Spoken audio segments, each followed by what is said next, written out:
ada pertanyaan yang ingin disampaikan, silahkan dimasukkan di chat box. Nanti kita akan bisa diskusi di akhir seluruh presentasi. Yang berikutnya adalah Dr. Boyke Subali, beliau sahabat saya, kakak saya, saudara saya dari Samarinda. Ini adalah seorang sahabat yang selalu membuat saya terlecut untuk berdiskusi dan kadang-kadang berantem malah. Justru itulah ramainya hubungan kami berdua. Jadi antara berantem tapi berantem ilmiah, kadang-kadang inilah serunya kalau kita berdua ngumpul. Nanti kita akan coba diskusikan beberapa kasus bagaimana versi Boyke dan bagaimana versi Paksi. Dr. Boyke akan ngomong tentang ECRRS, Endoscopic Combined Internal Surgery, karena memang rumah sakitnya cukup mewah di Samarinda, punya semuanya, jadi cukup beruntung beliau. Semoga bisa menginspirasi kita semua. Dr. Boyke, silakan Dr. Boyke. Terima kasih Dr. Paksi. Saya akan share screen.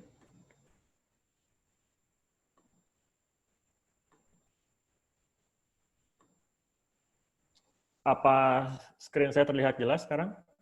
Aman, aman. Oke. Terima kasih atas kesempatan yang diberikan.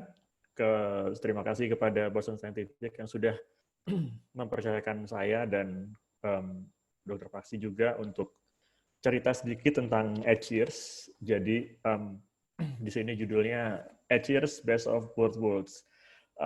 Jadi ada cerita lucu sebetulnya buat pembukaan. Jadi saya sama Paksi gitu. Paksi adalah orang PCNL, semua gue PCNL gitu kan.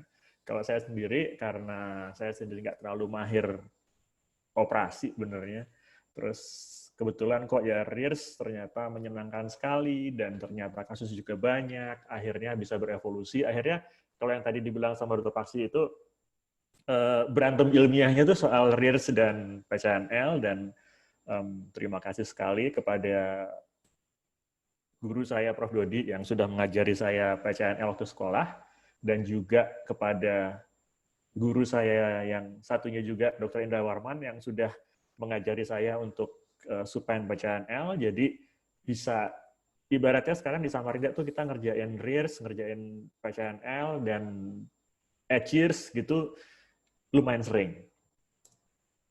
Ini terima kasih tadi, kehormatan buat saya bisa berada di antara foto-foto itu, jujur itu kehormatan.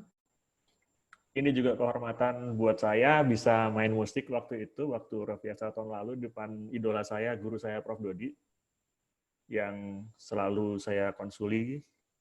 Terima kasih, Prof. Ini di sini, jadi kalau boleh tunjukin, di atas itu ada partner saya sekarang di Samarinda, Dr. Ricky, kita ngerjain banyak hal bareng. Kemudian ada Dr. Paksi, ada Dr.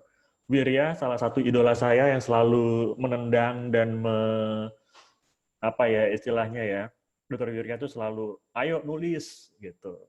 Itu penting sekali buat kami, soalnya kalau nggak ditendang gitu, roh kampung kayak saya mah kagak mau nulis gitu. Dan juga Prof. Dodi. Ini adalah tadi yang saya bilang, guru saya satunya. Tadi saya lihat beliau juga ada. Terima kasih sekali atas ilmunya yang sudah membuat saya bisa mengubah begitu banyak hal di Samarinda. Oke, kita akan bicara mulai dari sejarahnya EdCheers sebetulnya. Tadi Paksi sudah menyebut untuk awalnya PCNL. Di sini saya akan menggabungkan, jadi dari sejarahnya PCNL dan juga sejarahnya ureterorhinoskopi.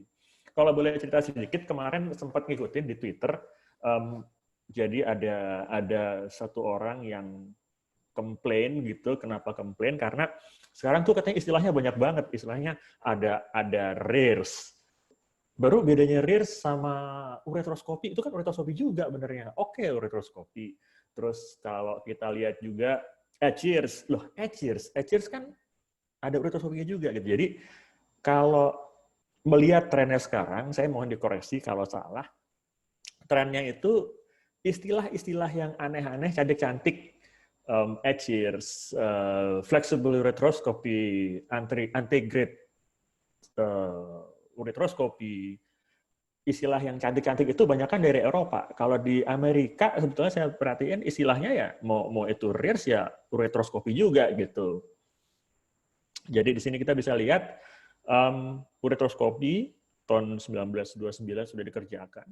Kemudian fleksibel uretroskopi itu dikerjakan mulai tahun 54. Kemudian tahun 87 Valdivia sudah melakukan supine PCNL.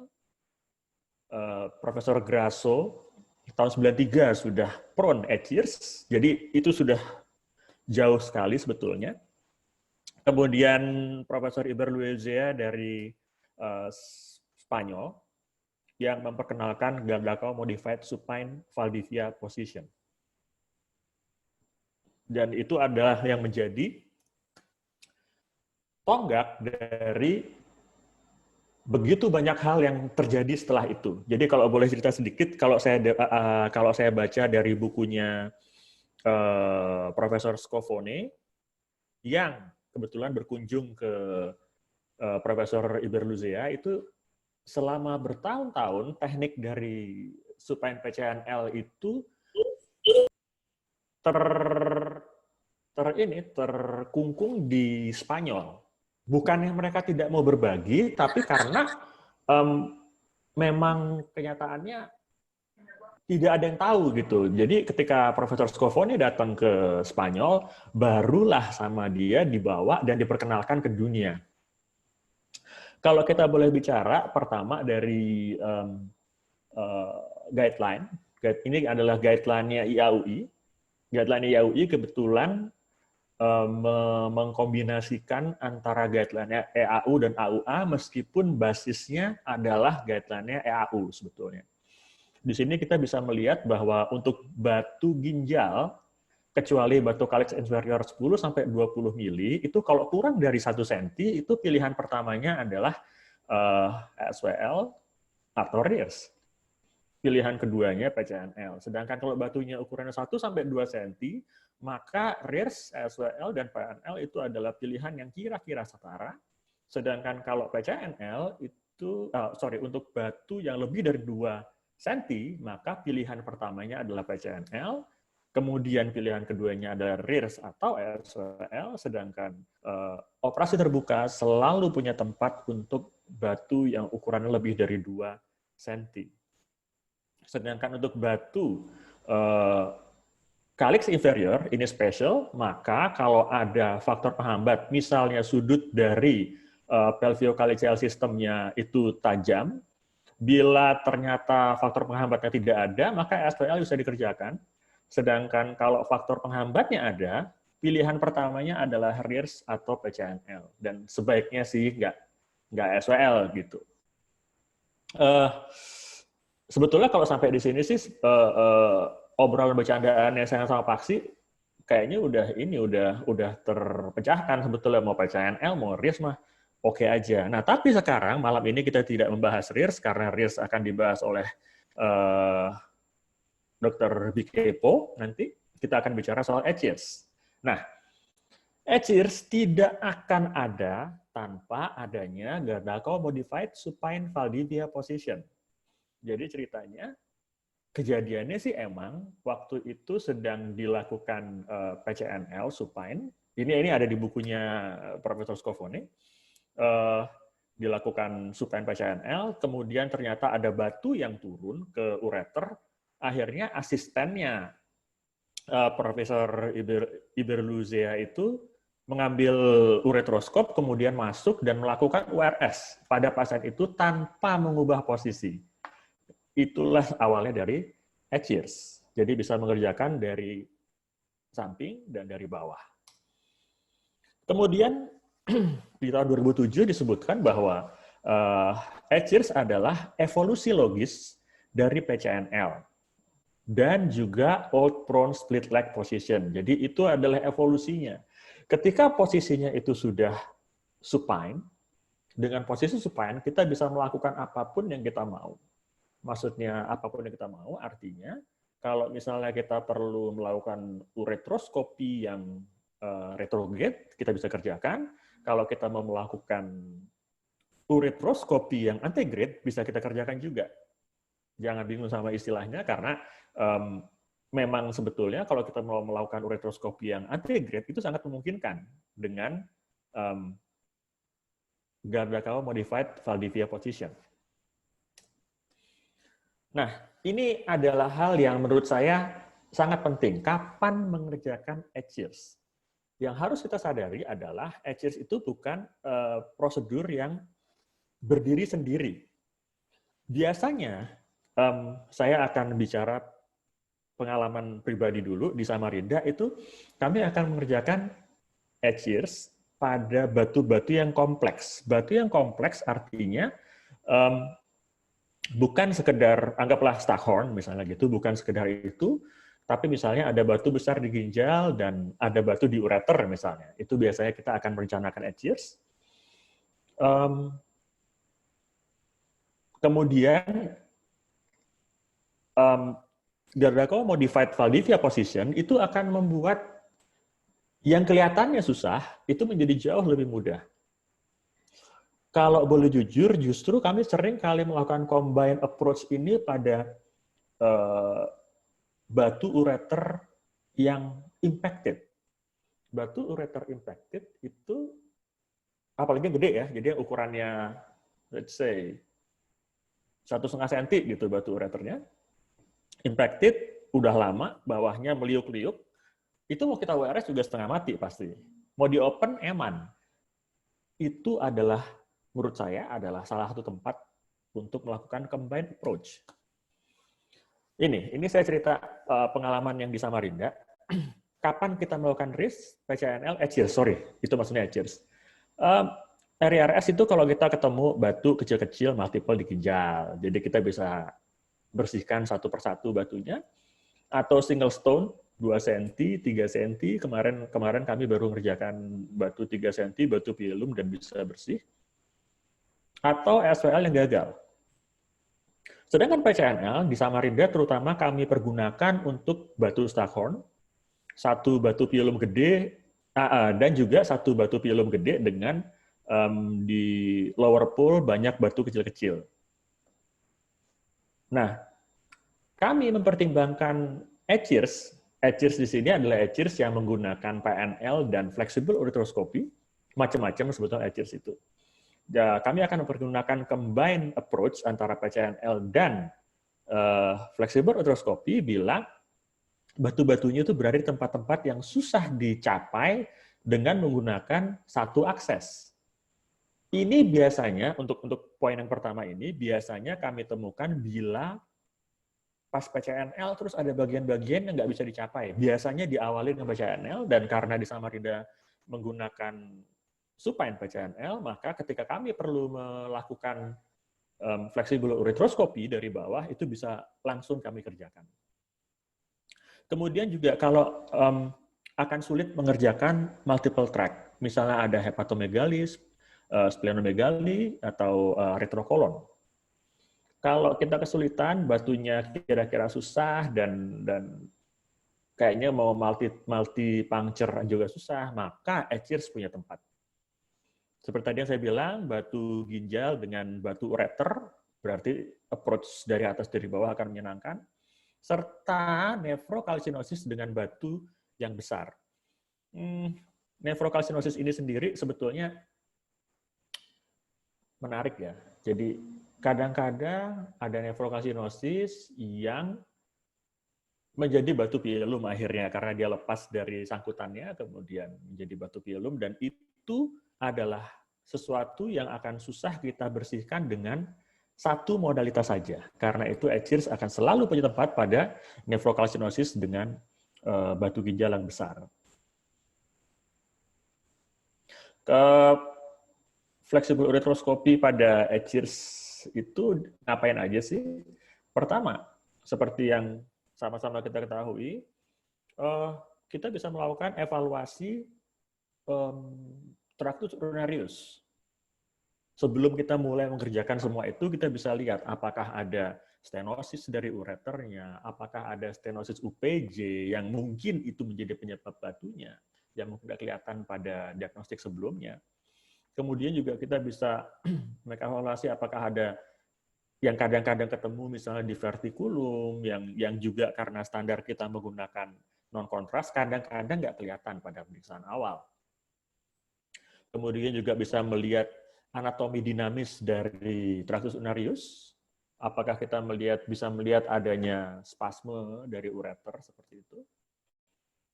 Kemudian juga melihat kemungkinan-kemungkinan yang bisa dilakukan pada batu tersebut. Misalnya, ternyata batunya itu mudah bergerak gitu ya. Jadi saya suka sekali menggunakan teknik popcorning pada rirs, pada batu yang kaliksnya besar gitu, karena dengan kita taruh fibernya di dekat batunya, maka batunya akan mendatangi fiber dan menyerahkan diri untuk ditembak gitu. Itu saya menyenangkan sekali. Jadi kadang-kadang meskipun kita udah siapin peralatan macam-macam, tahunya batunya ternyata berada dalam kaliks yang besar dan menyenangkan untuk ditembak. Itu ideal sekali, saya suka. Kemudian juga bisa untuk dipakai untuk melihat ketika kita puncture kita apakah berada di posisi yang benar, seperti itu. Itu bisa dilihat dengan menggunakan flexible ureteroskopi, dan juga bisa untuk mengevaluasi lithotripsy kita yang kita kerjakan dengan PCNL, apakah nggak merusak kemana-mana gitu, bisa. Tapi saya terus terang jarang menggunakan yang itu. Kemudian setelah semua prosedur, maka kita bisa mengerjakan evaluasi untuk mengetahui seberapa bersih yang sudah kita kerjakan. Apalagi pada batu-batu yang bersifat radiolusen, mungkin akan sulit mengevaluasinya dengan X-ray, maka penggunaan flexible ureteroskopi akan sangat menyenangkan, akan sangat berguna. Kemudian flexible ureteroskopi juga kita pakai untuk mengambil guide wire dari puncture kita di ginjal. Nanti akan ada gambarnya di mana salah satu trik untuk membuat ketika kita puncture pada supine PCNL itu supaya tidak terlalu bergerak ginjalnya, salah satu triknya adalah dengan mengambil guide wire yang kita masukkan dari ginjal itu, kita tarik keluar sampai ke luar tubuh dari uretra,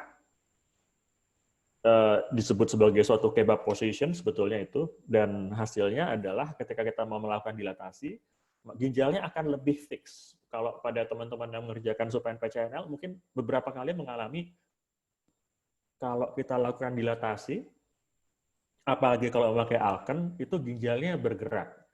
Ada macam-macam trik yang bisa dikerjakan, Dr. Praksi tadi menyebutkan beberapa. Kalau dari saya sih, saya suka memasang uretra, guide wire-nya saya tarik keluar dari uretra sehingga ginjalnya lebih fix. Ini juga menciptakan water path. Jadi kalau misalnya kita mau mempuncture pada terutama batu Staghorn, itu maka kita bisa masukkan puncture.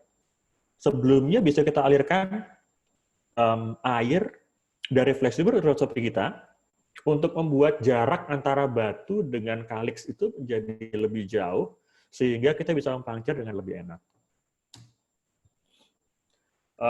Kemudian juga pasti kita pernah ngalamin kalau ngerjakan PCNL, udah itu batunya kelihatan di ujung situ tuh, batunya di ujung situ tuh, aduh tekuk dikit bisa mesin ini, tapi kok nggak bisa masuk gitu.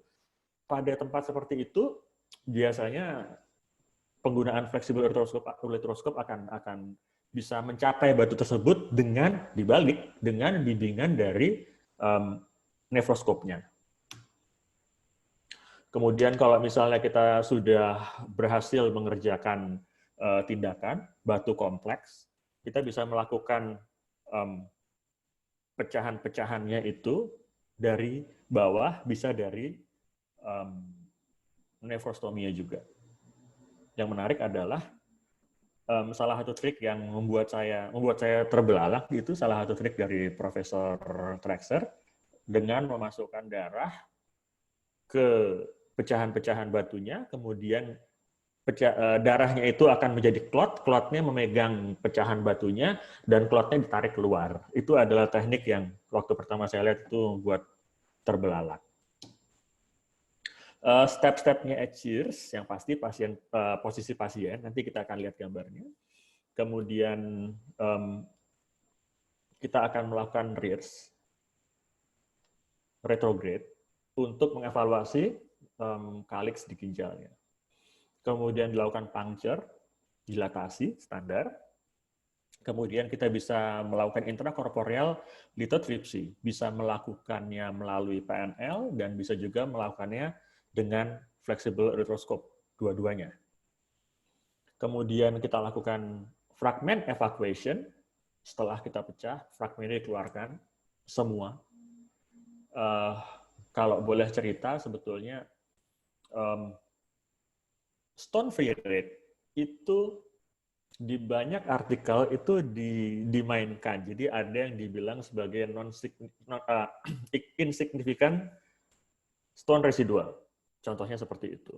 Jadi batu ukuran berapa yang dibilang sebagai sisa, batu ukuran berapa yang dibilang itu bukan sisa, itu suatu insignificant stone residual. Saya pribadi berpendapat kita harus bisa menyelesaikan semuanya, kita harus bisa membersihkan semua batu. Kemudian kita setelah semua fragmen kita keluarkan, dilakukan flexible evaluation lagi. Terus kita bisa lakukan pemasangan nefrostomi, D-stand atau tubeless. Saya banyak sekali berdiskusi sama Dr. Paksi mengenai ini dan saya sangat setuju dengan pendapat banyak tokoh yang mengatakan kalau tubeless itu sendiri sebetulnya ya gimana ya gitu. Saya sendiri praktis saat ini tidak pernah tubeless kalau Edgears. Biasanya bisa saya pasang stand-nya, tapi kalau misalnya saya merasa cukup tenang, maka stand-nya akan saya pasang dengan benang. Jadi stand-nya, kalau stand kan ada yang ada benangnya, saya akan pasang stand ada benangnya. Besoknya kalau bagus semua, saya bisa langsung tarik. Atau dipasangin ureter kateter pastinya. Kemudian skin treatment dan track closer, kita evaluasi komplikasinya, tensi pasien bagaimana, kemudian setelah itu kita akan bisa lakukan evaluasi dari outcome. Kalau boleh cerita, ini yang saat ini sedang ada di Samarinda, belum nambah lagi. Kita lagi nggak banyak operasi terus terang karena COVID ini sangat menurunkan angka operasi kami. Kalau boleh cerita sedikit, di era COVID,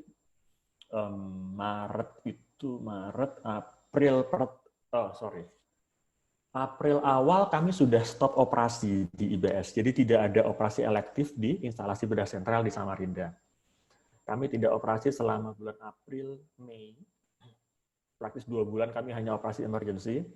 Kemudian bulan Mei akhir kami mulai mengerjakan operasi elektif lagi bulan Juni. Jadi Juni itu kami sudah full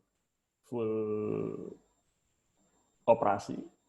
Kembali seperti biasa dengan mewajibkan semua pasien di rapid test waktu itu. Tapi kemudian saat ini kami terpaksa kembali menurunkan load operasi karena di Samarinda mulai pertengahan Juli itu kami sudah mulai menemukan kematian karena COVID di Samarinda. Kemudian kalau misalnya sempat ada yang melihat data dari korban COVID saat ini di Indonesia, maka Kalimantan Timur adalah provinsi dengan peningkatan angka kematian tertinggi di Indonesia. Maksudnya kami tadinya selama berbulan-bulan itu 0 kematiannya, dan sekarang kami sudah melonjak, sekarang sudah 50-an yang meninggal rasanya, dan yang meninggal itu benar-benar nggak pandang bulu, literally, dari mulai masyarakat biasa, dokter, sampai Crazy Rich Samarindanya juga kena. Seperti itu. Kemudian untuk flexible ortoskopinya, untuk sumber powernya kami biasanya menggunakan holmium laser lumenis, sampai sekarang belum ganti, udah mulai 2013 ya, udah 7 tahun artinya belum ganti, lumayan banget. Kemudian kami juga baru dapat mainan baru awal tahun ini saya kenal mulai dari waktu sekolah dulu dan sampai sekarang kalau dipakai masih enak banget. Terus terang barang ini kami baru dapat awal tahun ini rasanya, jadi untuk PNL benar-benar enak.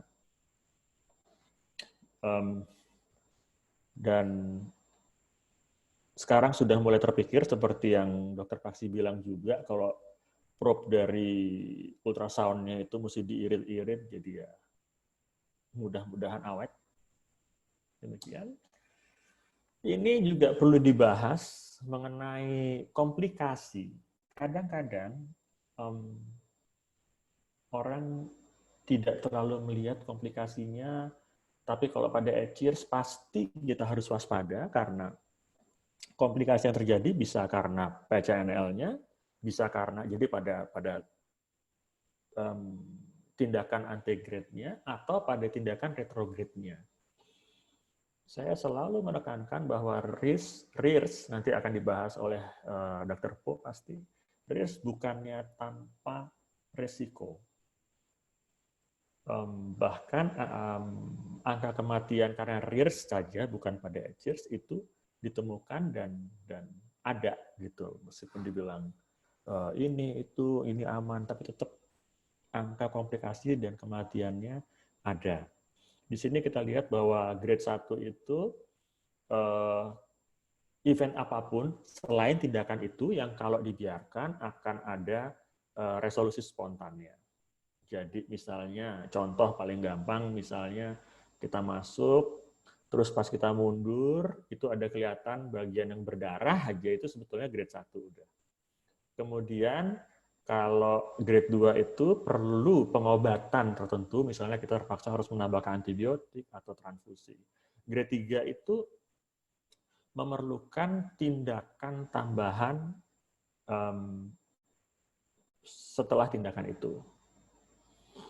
Jadi kalau misalnya kita habis tindakan terus terpaksa pasang stent, itu sebetulnya sudah grade 3. Grade 5 itu yang kematian. Ini di sini diperjelas kalau pada tindakan-tindakan yang transureteral. Jadi ada perdarahan sedikit, ada injury dari mukosa sedikit gitu ya. Terus kalau yang grade 2 itu perlu dipasang stent, itu grade 2A. Kalau grade 2B itu mungkin kalau kita perlu tindakan lagi di dekat-dekat itu, misalnya nih gampang-gampangannya kayaknya habis PNL, terus ternyata ada batunya turun, terus kita harus masuk dari bawah, itu grade 2B. Uretral avulsion itu termasuk grade 3 udah. Nah, ini adalah gambar yang sangat disukai oleh Profesor Grasso. Profesor Grasso itu adalah penciptanya flexible uretroscopy dan beliau termasuk yang anti menggunakan access-sheet. Beliau anti menggunakan access-sheet. Sangat minimal memakai access-sheet. Kalau saya pribadi malah harus pakai access-sheet. Kenapa? Karena dengan menggunakan access-sheet kita bisa memperpanjang umurnya flexible uretroscopy kita. Kita negara miskin, kalau misalnya flexible uretroscope yang mahal itu gampang rusak-rusak, sebentar-sebentar rusak, sebentar-sebentar berhenti tindakan kita. Untungnya sekarang sudah ada flexible uretroscope yang disposable.